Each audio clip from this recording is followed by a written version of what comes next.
voici Nicolas Ray.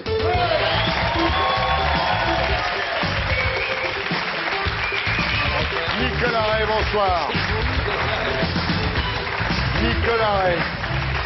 Vous avez presque 30 ans, Nicolas. Vous êtes journaliste au Figaro et à Urban, chroniqueur à la télévision sur France 3, dans une émission de Franz-Olivier Gisbert qui s'appelle Culture et Dépendance.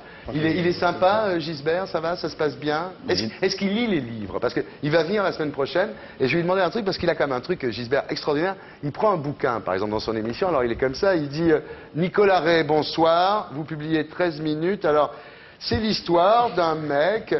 Est-ce que c'est un genre qui se donne ou... Non, c'est pas le cas. Je crois vraiment qu'il lit les livres. Alors vous êtes aussi et surtout, je dirais, écrivain. Vous avez publié 3 livres, vous allez nous les pitcher. Le premier s'appelle 13 minutes. J'ai eu en fait ce qui s'appelle un chagrin d'amour. Une fille, au bout de 3 mois, m'a dit d'un air désolé. Déjà, je me suis rendu compte qu'elle m'aimait plus parce qu'en fait, j'avais ma main dans la sienne et elle répondait plus aux pressions que j'exerçais sur sa main. Peut-être elle était décédée. Ça arrive. Ça veut pas dire qu'elle t'aime plus, c'est qu'elle est plus là, quoi. C'est qu'elle peut plus parler. Faut regarder le pouls d'une fille avant. Avant de regarder son cœur, faut regarder son pouls. Je crois que c'est encore pire. Je crois qu'elle était indifférente. Ouais. Là, c'est Et donc, elle répondait plus du tout. Et en fait, dans ces cas-là, on est un peu spectateur de soi-même, à savoir que on se dit, il faut se casser, c'est fini. En aucun cas, elle va retomber amoureuse de toi. Quand on n'aime plus, c'est fini. Il faut s'en aller.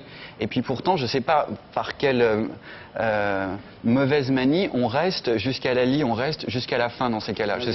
Je sais pas à quoi c'est dû. Donc, j'étais dans ce café avec cette fille et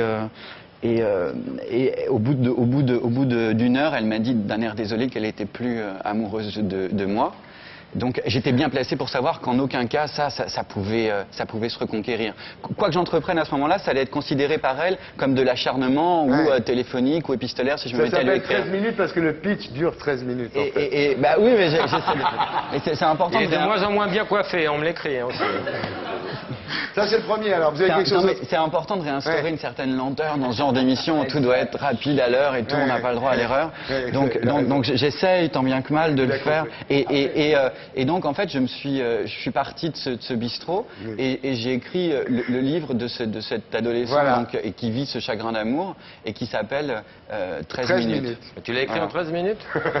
Ça c'est le premier. Le deuxième s'appelait Mémoire courte. Ouais. Il faut le pitcher rapidement. Vu son titre, il faut le pitcher très rapidement, Nicolas. C'est un type qui se réveille le matin de son mariage, qui a une trentaine d'années et qui réalise un peu tardivement, que les 30 années à venir vont pas être forcément les plus agréables à vivre. Donc il décide de vivre... C'est bien entendre ça, Roman. Ça promet pour moi. Ah, je suis désolé, vous allez... Je vais avoir 30 ans. Ah, vous n'allez pas vous marier, ni rien? Ah non, non. Non, il n'y a pas de danger. Richard veut pas, Richard veut pas. Trop raciste. C'est bon de faire passer pour un persicien. C'est bien, moi je trouve que ça vous va bien. Ça va bien. De quoi? Ça vous réhabilite, Richard, aux yeux de nombreux Français. Qu'on voit que d'un seul coup vous êtes un père un petit peu autoritaire comme ça, alors que vous avez l'image d'un mec amené sa fille dans les bistrots. Non mais je peux pas... Voilà.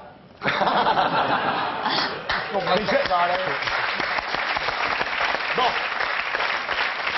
Et nous en arrivons au début prometteur, donc là, qui a été salué par une critique unanime, je dois le dire, hein, c'est vrai. D'ailleurs, c'est pas pour rien que ça s'appelle un début prometteur. Tout le monde a dit oui. Voilà. Ça se passe à Vernon. Bah, les 2 premiers, c'était des adultes qui essayaient de retourner vers l'adolescence et le 3e, c'est un adolescent qui a envie de vieillir. C'est l'histoire d'Henri qui a 15 ans et qui s'ennuie à mourir à Vernon, à 1 heure de Paris, et qui passe ses journées, comme souvent, c'est un peu la prison quand on est comme ça, jeune lycéen, à savoir le matin, cours de sciences naturelles à 8h30, quoi qu'il arrive, à 13h, des tonnes de carottes râpées au réfectoire. Donc la meilleure façon dans ces cas-là de tenir le coup et de pouvoir s'inventer une drogue non seulement en vente libre mais gratuite, c'est le sentiment amoureux. Donc il tombe amoureux de sa prof de français, ce qui lui permet un peu de mettre quelque chose entre lui et le monde et d'avoir un peu comme ça d'ivresse et de plaisir à vivre. Voilà, ça s'appelle un début prometteur. La critique, comme je l'ai dit, extrêmement élogieuse. Hein. On a parlé de Fitzgerald, de Salinger, de Bukowski. et en France de Philippe Dian et de Besson. Non mais c'est vrai, tout le monde a été extrêmement surpris. C'est ça qui est drôle. Oui, tout le monde a été surpris par la disparition de votre côté. M'as-tu vu? On a dit que vous étiez démondanisé. On a dit c'est plus un rat de cocktail, c'est plus un courtisan, c'est un vrai écrivain. Ça vous a fait plaisir ça? Ça n'a pas l'air. Non, mais pas plus que ça. Je pensais pas avant être forcément un rat de cocktail. On t'a vu partout Moi, quand même. j'ai une infinie estime et j'ai beaucoup d'amitié, sans vraiment connaître Nicolas, mais je l'ai croisé une fois, quelques instants. Ivre mort. Non, on allait peut-être s'y mettre. Non, pas du tout. Non. Et j'ai apprécié cet instant-là avec beaucoup de tendresse. Les saunas, c'est toujours sympa, on fait des rencontres.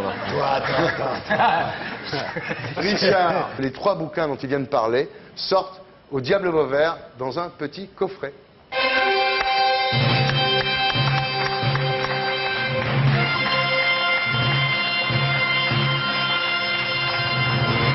Voilà, les 3 livres de Nicolas Ray, donc, sortent au Diable Vauvert. Alors, la dernière fois que vous êtes venu, c'était pour la Journée de la Femme. Vous vous souvenez de ça? Oui, très bien. Vous avez beaucoup parlé de sodomie, plutôt que de vos bouquins ce soir-là. Et vous disiez aux femmes de s'équiper de godes ceinture pour montrer aux mecs ce que ça faisait. Vous vous souvenez de ça?